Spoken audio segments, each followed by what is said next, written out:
Hi everyone, I am Mualim Dimamoro and today I'll be sharing my presentation about essay and essay types. In this lesson, we'll talk about what an essay is, its main parts, and usually the different types of essay we usually write in school. Hopefully after this, mas madali na natin gumawa ng organized at meaningful na essay. Let's start with the basic question. What is an essay? An essay is a short piece of writing that shows our thoughts, ideas, or opinions about a certain topic. Usually it has three parts: the introduction, the body, and the conclusion. Essays are made to inform, persuade, or entertain the reader. In short, essay ang way natin para ipakita at ipaliwanag ng maayos ang ideas natin.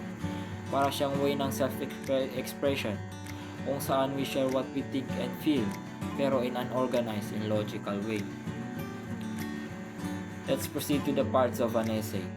Every essay has three important parts: the introduction, the body, and conclusion.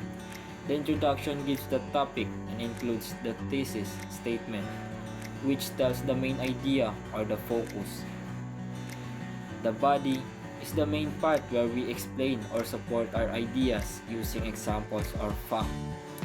Lastly, the conclusion, where we restate our main point and gives our final thought. Kaya dapat ang tatlong part na ito ay connected para mas clear and smooth ang flow ng essay. Think of it like a storytelling. May simula, gitna at katapusan para hindi maligaw ang reader mo. Let's proceed to the main types of essays. First is narrative essay. This one tells a story or a personal experience. Halimbawa, the day I overcome my fear of public speaking.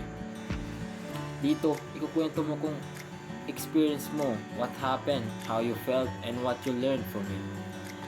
Next is descriptive essay. This type of essay describe a person, place, or a thing in detail.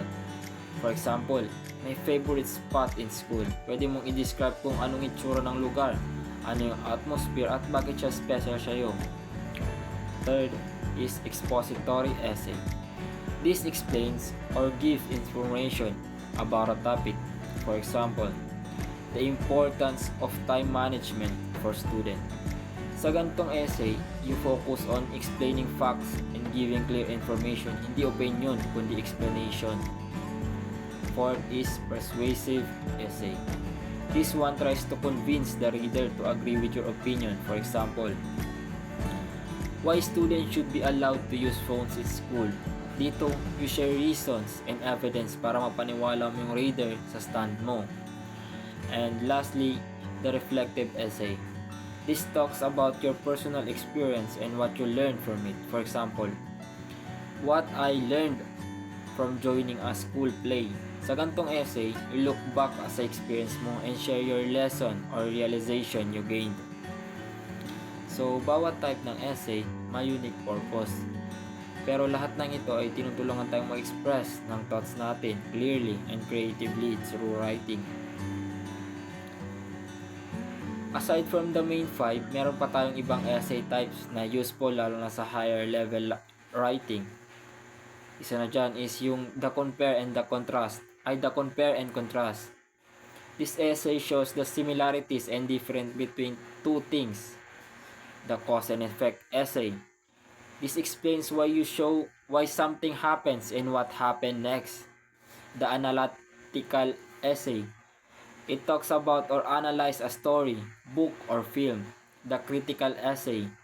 It gives your judgment or opinion about an idea or work. And lastly, the definition essay. This explains the meaning of a word or concept.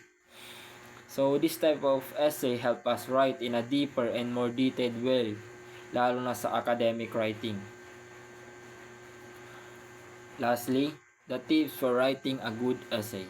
Before we end, here are some simple tips to help you write good in essay. Number 1, understand the topic before you start. Number 2, make an outline para maayos ng flow and ideas mo. Number 3, write a clear thesis statement so the reader knows your main point. Number 4, use transition para smooth basahin. Number 5, Proofread your work para maiwasan ang grammar mistake. And lastly, keep it simple but meaningful.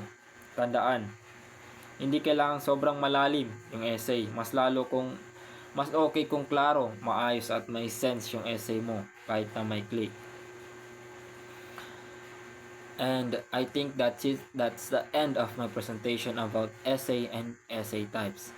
I hope this helped you understand more about how essay works and how to write them better. Sana next time na magsulat tayo ng essay, mas confident na tayo and mas creative pa.